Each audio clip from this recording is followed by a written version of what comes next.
നമസ്കാരം പ്രിയ സുഹൃത്തുക്കളെ, പ്രഭാത ടാരോ കാർഡ് റീഡിങ്ങിലേക്ക് സ്വാഗതം. ഇന്ന് യൂണിവേഴ്സ് നമുക്ക് എന്ത് ഊർജ്ജമാണ് തരുന്നതെന്ന് നോക്കാം. അതിനായി നമ്മൾ 3 കാർഡുകളാണ് എടുക്കുന്നത്.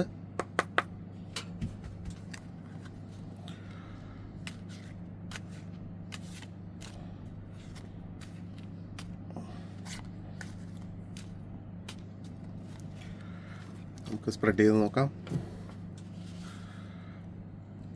എന്താണ് ഇന്നത്തെ നമ്മുടെ കറണ്ട് എനർജി, അതുപോലെ യൂണിവേഴ്സ് ഇന്ന് നമുക്ക് എന്ത് ഗൈഡൻസ് ആണ് തരുന്നത്, ഇന്ന് വൈകുന്നേരം ആകുമ്പോൾ നമുക്ക് എന്ത് ഔട്ട്പുട്ടായിരിക്കും, എന്തായിരിക്കും നമ്മളിന്ന് എത്തിച്ചേരുന്നത്. 3 കാർഡുകളാണ് നമ്മൾ എടുത്തിട്ടുള്ളത്. അതിൽ എന്താണ് നമ്മുടെ കറണ്ട് എനർജി എന്ന് നോക്കാം. കറണ്ട് എനർജി എന്ന് പറയുന്നത് 5 ഓഫ് പെൻറ്റക്കിൾസ് ആണ്. ഈ 5 ഓഫ് പെൻറ്റക്കിൾസ് സൂചിപ്പിക്കുന്നത് ഒരു കുത്തനെയുള്ള പെൻറ്റക്കിളുകൾ 5 ചിഹ്നങ്ങൾ സൂചിപ്പിക്കുന്നത് നമുക്ക് സാമ്പത്തികമായിട്ട് ഇന്ന് ബുദ്ധിമുട്ടുള്ള സമയത്തിലൂടെ കടന്നു പോവുകയാണെന്നാണ്. ഒരുപക്ഷെ നമുക്കിന്ന് ജോലി നഷ്ടപ്പെട്ടിരിക്കാം, അല്ലെങ്കിൽ എന്തെങ്കിലും ചെറിയ നഷ്ടങ്ങൾ സംഭവിച്ചിരിക്കാം, അല്ലെങ്കിൽ വളരെ അധികം മെഡിക്കൽ ബില്ലുകൾ നേരിടേണ്ടി വന്നേക്കാം, അല്ലെങ്കിൽ നമ്മുടെ സുഹൃത്തുക്കളിൽ നിന്നും കുടുംബാംഗങ്ങളിൽ നിന്നുമുള്ള പിന്തുണ തേടേണ്ട ഒരു സമയം കൂടിയാണ്. കുത്തനെയുള്ള പെൻറ്റക്കിളുടെ 5 ചിഹ്നങ്ങൾ നമ്മളെ പ്രോത്സാഹിപ്പിക്കുകയും കൂടെ ചെയ്യുന്നുണ്ട്. ഭൗതിക സ്വത്തുക്കളിൽ നിന്നും സ്വതന്ത്രമായി നമ്മുടെ മൂല്യത്തെ ഈ കാർഡ് സൂചിപ്പിക്കുകയാണ്. നമുക്ക് അടുത്ത് ഇന്ന് എന്ത് ഗൈഡൻസ് ആണ് നമുക്ക് യൂണിവേഴ്സ് തരുന്നതെന്ന് നോക്കാം. യൂണിവേഴ്സ് ഇന്ന് തരുന്ന ഗൈഡൻസ് അനുസരിച്ച് ദ ഡെവിൾ എന്ന് പറയുന്ന ഒരു കാർഡാണ് വന്നിരിക്കുന്നത്. ഇന്നത്തെ ഗൈഡൻസ് അനുസരിച്ച്, യൂണിവേഴ്സ് തരുന്ന ഗൈഡൻസ് അനുസരിച്ച് നിവർന്നു നിൽക്കുന്ന ഒരു പിശാച് നമ്മളെ എന്തോ പിന്നോട്ട് വലിക്കുന്നതായി സൂചിപ്പിക്കുന്നു. വസ്തുവായാലും ബന്ധമായാലും പരമാവധി ചെയ്യുന്നതിൽ, നമ്മൾ കാര്യങ്ങൾ ചെയ്യുന്നതിൽ നമ്മളെ തടയുന്ന ചില പരസ്പര ആശ്രിതമായ ബന്ധങ്ങളുണ്ട്. അപ്പോൾ ഒന്ന് സ്വയം വിശകലനം ചെയ്ത് നമ്മുടെ ഉദ്ദേശങ്ങൾ എവിടെ നിന്ന് വരുന്നുവെന്ന് ശ്രദ്ധിക്കേണ്ട ഒരു അവസരമാണിത്. അങ്ങനെ ചെയ്യുമ്പോൾ നമുക്കുള്ളിൽ നിന്നല്ലാതെ മറ്റെവിടെ നിന്നെങ്കിലും വരുന്നുണ്ടെങ്കിൽ ഒരു പുനഃക്രമീകരണം നമ്മൾ നടത്തേണ്ടതുണ്ട്. ഈ കാർഡിൻ്റെ ഒരു പോസിറ്റീവ് വശം എന്ന് പറയുന്നത് നിവർന്നു നിൽക്കുന്ന ഒരു പിശാച് ആരോഗ്യകരമായ പര്യവേക്ഷണം നിർദ്ദേശിക്കുന്നതായിട്ട് കാണാം. ഒരു വന്യമായ ഒരു ദീർഘയാത്ര പോവുക, അല്ലെങ്കിൽ നമ്മളെക്കുറിച്ച് കൂടുതൽ മനസ്സിലാക്കിയിട്ട് തിരിച്ചു വരിക. അപ്പം അത്തരം കാര്യങ്ങളാണ് ഇന്ന് ഈ ഗൈഡൻസ് ആയിട്ട് വരുന്നത്.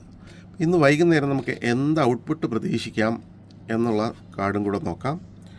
അത് കിങ് ഓഫ് കപ്സ് എന്ന കാർഡാണ് വന്നിരിക്കുന്നത്.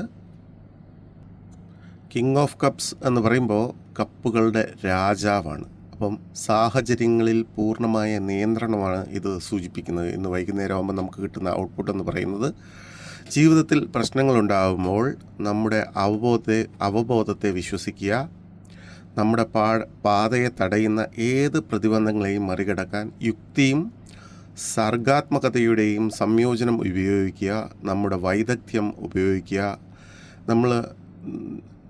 നമ്മൾ മറ്റുള്ളവരെ ഉയർത്തുകയും നമ്മളോടൊപ്പം വെള്ളത്തിൽ പൊങ്ങിക്കിടക്കാൻ അവരെ അനുവദിക്കുകയും ചെയ്യുക. എന്ന് പറഞ്ഞാൽ സഹവർത്തിത്വം, ബാക്കിയുള്ളവരെയും സഹായിച്ചുകൊണ്ട് ഈ സിറ്റുവേഷൻ ടാക്കിൾ ചെയ്യുക എന്നുള്ളതാണ് ഇന്ന് വൈകുന്നേരം നമുക്ക് കിട്ടുന്നത്. അപ്പോൾ അതിനായി നമ്മൾ ഉപയോഗിക്കേണ്ടത് നമ്മുടെ തന്നെ ചിന്തകളെ മാറ്റി നല്ല പോസിറ്റീവായിട്ട് ചിന്തിക്കുക, നമ്മളെ കൂടെ ഉള്ളവരെ സഹായിക്കുക. അതാണ് ഇന്ന് കിട്ടുന്ന ഒരു ഗൈഡൻസ്. അപ്പോൾ ടോട്ടലി നോക്കുവാണെങ്കിൽ ഇന്ന് നമ്മുടെ ഊർജ്ജം ഇത്തിരി ഡൗൺ ആണ്, എസ്പെഷ്യലി സാമ്പത്തിക സൈഡിൽ. പക്ഷേ ഇന്ന് യൂണിവേഴ്സ് തരുന്ന ഗൈഡൻസ് എന്ന് പറയുന്നത് അത്ര ഒരു പോസിറ്റീവ് ആയിട്ടുള്ള കാര്യമല്ല. വളരെ ബുദ്ധിമുട്ടുള്ള ഒരു സമയത്തിലൂടെയാണ് നമ്മൾ കടന്നു പോകുന്നത്. ഒരു പൈശാചികമായ പ്രശ്നങ്ങളിലൂടെ, അതായത് ചില കാര്യങ്ങൾ പിന്നോട്ട് വലിക്കുന്നതായിട്ടാണ് അത് സൂചിപ്പിക്കുന്നത്. അത് ഒരു പൊസഷൻ മീൻസ് ഒരു എക്സ്റ്റേണലായിട്ടുള്ള നമ്മുടെ വസ്തുവകകളാണെങ്കിലും അതല്ല നമ്മുടെ ബന്ധങ്ങളിലാണെങ്കിലും ഒക്കെ ചെയ്യുന്നത് കാര്യങ്ങളിൽ നിന്ന് നമ്മളെ തടയുന്ന ചില പ്രശ്നങ്ങളുണ്ട്. എന്നിരുന്നാൽ തന്നെയും വിശകലനം നമ്മുടെ പ്രോബ്ലംസിനെ ഒന്ന് അനലൈസ് ചെയ്ത് ആ പ്രശ്നങ്ങൾ എന്താണെന്ന് മനസ്സിലാക്കി നമ്മുടെ ഉദ്ദേശങ്ങൾ എവിടെ ആണ്, എങ്ങോട്ടാണ് കൊണ്ടുപോകേണ്ടത്, നമ്മുടെ ഉള്ളിൽ നിന്ന് വരുന്ന നെഗറ്റീവ് ചിന്തകളെയൊക്കെ നിയന്ത്രിച്ച് നമ്മുടെ ഉള്ളിൽ നിന്നാണ് വരുന്നതെങ്കിൽ ഓക്കെ, അതല്ല പുറത്തു നിന്നാണ് ഉണ്ടാവുന്നതെങ്കിൽ, നമ്മുടെ സിറ്റുവേഷൻസിൽ നിന്നുണ്ടാവുകയാണെങ്കിൽ ആ കാര്യങ്ങളെയൊക്കെ ഒന്ന് പുനഃക്രമീകരിച്ച് പോസിറ്റീവായിട്ട് ആരോഗ്യകരമായ പര്യവേക്ഷണം നിർദ്ദേശിക്കുന്ന ഒരു കാർഡാണ് ഇന്നത്തെ യൂണിവേഴ്സൽ ഗൈഡൻസ്. അപ്പോൾ അതിൻ്റെ ഔട്ട്പുട്ടായിട്ട് ഇന്ന് വൈകുന്നേരം വരുന്നത് നമുക്ക് കിങ് ഓഫ് കപ്സ്, അതായത് കപ്പുകളുടെ രാജാവ്, സാഹചര്യങ്ങളിൽ പൂർണ്ണമായ നിയന്ത്രണം വരുത്തുക എന്നുള്ളതാണ്. നമ്മുടെ അവബോധത്തെ വിശ്വസിക്കുക, സ്വന്തമായിട്ട് വിശ്വസിക്കുക, നമ്മുടെ പാതയെ തടയുന്ന ഏത് പ്രതിബന്ധങ്ങളെയും മറികടക്കാൻ യുക്തിയുടെ സംയോജനം ഉപയോഗിക്കുക, നമ്മുടെ വൈദഗ്ധ്യം പ്രയോഗിക്കുക, പിന്നെ മറ്റുള്ളവരെയും സഹായിക്കുക, നമ്മളോടൊപ്പം തന്നെ അവരെയും കൂടി പിടിച്ചു നിർത്താൻ സഹായിക്കുക. അപ്പോൾ ഇത്തരം കാര്യങ്ങളാണ് ഇന്ന് ഔട്ട്പുട്ടായിട്ട് നമുക്ക് പ്രതീക്ഷിക്കുന്നത്. Thank you very much for listening my reading. നമുക്ക് നാളെ വീണ്ടും കാണാം. എല്ലാവർക്കും ഒരു ശുഭദിനം ആശംസിക്കുന്നു. നന്ദി.